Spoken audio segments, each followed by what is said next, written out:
بسم اللہ الرحمن الرحیم۔ السلام علیکم۔ مرد کا درجہ عورت سے زیادہ کیوں؟ دل کے تاروں کو چھیڑتی ایک خوبصورت سی تحریر۔ حج میں نام نکلا تھا، فلائٹ بھی پہلی تھی، کھاریاں سے بہاولپور کی پوسٹنگ ہوئی تھی، 2 کمروں کا فلیٹ الاٹ ہوا تھا۔ 2-3 دن میں جلدی سامان شفٹ کیا، بچوں کو پیچھے 40 دن چھوڑنا تھا، سو ان کی ساری سیٹنگ کی اور بچوں کو ساتھ لیا اور بائی روڈ کراچی کے لیے نکل پڑے۔ رستے میں رات اور شدید بارش ہونے لگی، ساتھ ہی ٹائر پنکچر ہو گیا۔ رات کا سناٹا، نومبر کی سرد رات جس کی شدت میں تیز بارش نے خوب اضافہ کر رکھا تھا۔ صاحب نے گاڑی ایک سائڈ پر روکی اور خود باہر نکلے، ٹائر بدلنے لگے۔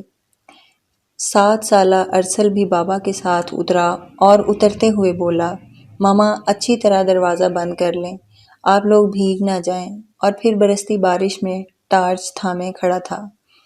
آپی، چھوٹو اور ماما گاڑی کے اندر گرم ہیٹر آن کیے بیٹھی تھی۔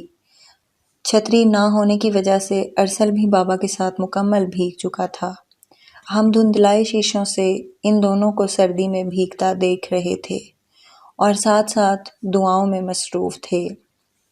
آپی، جو حفظ کے دوران جب بھی مردوں کے 1 درجے آگے ہونے والی آیت پر پڑھتی تو سوال کیا کرتی، ماما یہ کیا بات، اللہ نے ہمارا درجہ کم کیوں رکھا ہے؟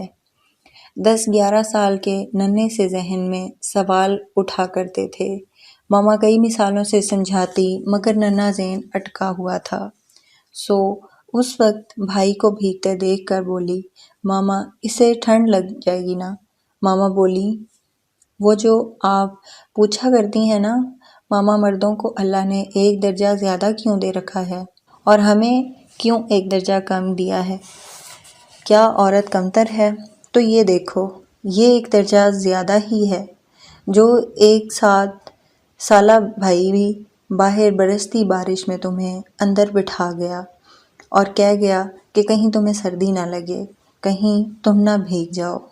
خود سردی میں بھیگ رہا ہے، مگر نہ ہی اس نے آ کر کہا کہ اماں آپ باہر آئیں اور آپ کو آنا چاہیے، نہ ہی آپی کو کہ آپی بڑی ہو باہر آؤ۔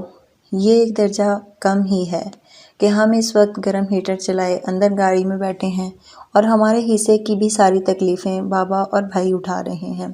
تو بس یاد رکھیں بیٹا کہ اللہ نے مرد کو درجہ بڑھا کر عورت کو نہ جانے کتنی تکلیف سے نجات دے رکھی ہے۔